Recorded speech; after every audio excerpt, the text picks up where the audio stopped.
It's good to see you. Welcome to Bible Shorts with Biblebob.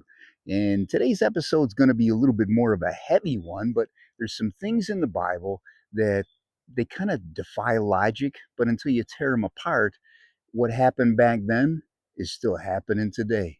The Bible is full of truths that happened years ago that we can apply to what's happening in our lives today. So, our text for the Bible is going to be in Exodus chapter 1. So, Exodus, if you start in the beginning of the Bible, Genesis is chapter 1, Exodus is chapter 2.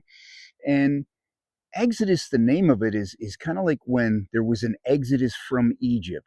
So the Israelites, the Hebrews, they're in bondage, they're in slavery. You probably know the story that God came with Moses, and this is before the time of Moses. Okay, so just before Moses is born is the time frame where we're going to be at.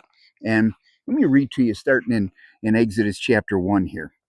So we read from, let's do from chapter or verse 9 here. So there's a new king, and he said to his people, "Look, the Israelite people are more numerous and powerful than we are. Come, let's deal shrewdly with them, otherwise they will multiply further, and when war breaks out, they will join our enemies and fight against us and leave the country." So the Egyptians assigned taskmasters over the Israelites to oppress them with forced labor. They built Pithom and Ramses as supply cities for Pharaoh, but the more they oppressed them, the more they multiplied and spread so that the Egyptians came to dread the Israelites. They worked the Israelites ruthlessly, made their lives bitter with difficult labor in brick and mortar and in all kinds of field work. They ruthlessly imposed all this work on them. So the king of Egypt said to the Hebrew midwives are people that help women give birth. So the first, whose name was Shipra, and the second, whose name was Puah. And the Pharaoh says to them, when you help the Hebrew women give birth, observe them as they deliver. If the child is a son, kill him. Pretty ruthless stuff. But if it is a daughter, she may live. The midwives, however, feared God and did not do as the king of Egypt had told them. They let the boys live. So the king of Egypt summoned the midwives and asked them, "Why have you done this and let the boys live?"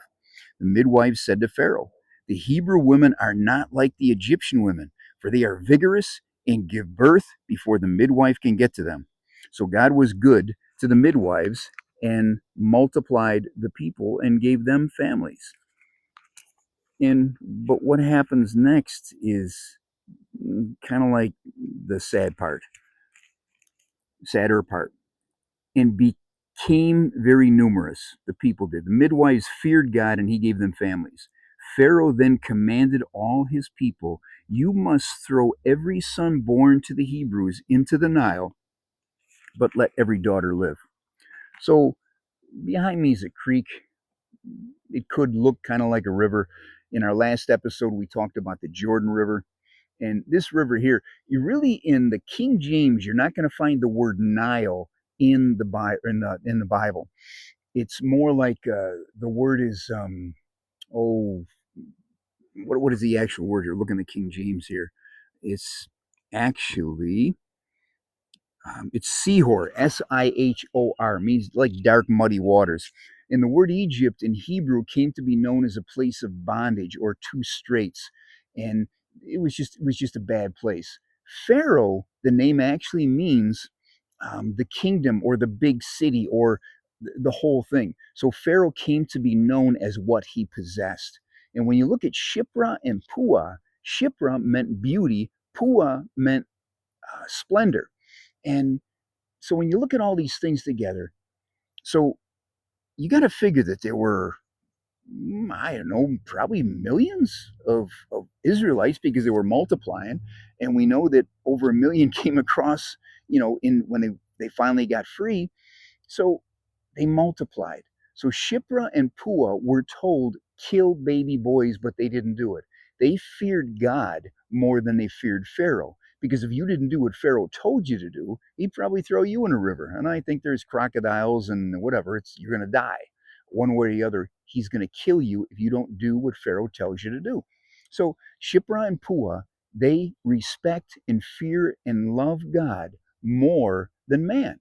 So, and the other interesting thing that So they wanted the baby boys to die so they could cut back on the Israelites, and they were getting too numerous. But when you look at the almost that the Egypt was almost like a mother's womb for the Israelites as they expanded. They travailed, the Israelite workers travailed in heavy labor, and they were punished for it. Painful, travailing, heavy labor and to make bricks. When you look at a mother who gives birth, usually travails in labor. The word travail is a pretty heavy word. Jesus travailed in prayer and he sweat bullets of blood just before he died. So travailing in birth is a really heavy, painful thing, takes an awful lot of labor. But if God had left the Israelites where they were at and didn't send them into bondage, they were doing the wrong thing. They were hanging out with pagan gods and just going down the wrong road. In fact, our next episode is going to talk about the narrow way or the narrow road or the narrow gate. So the Israelites and the Hebrews were going down the wrong road. They were doing what they weren't supposed to be doing. They were ignoring God. They were nasty people, just not showing the fruit of the Spirit. So God puts them in bondage. Every time we turn away from God, He allows us to turn towards and become in bondage to what we turn towards. So for the people in Egypt, it almost became like a mother's womb so that they could safely give birth and multiply and experience some hardship so that they could know the value of coming back to God and he rescues them. So interestingly enough, so the two cities that the Israelites built, one was Ramses, and Ramses, if you were the king and your name was Ramses, you were known as the son of the sun god. And that's kind of like they made them God. So the Pharaoh was the God.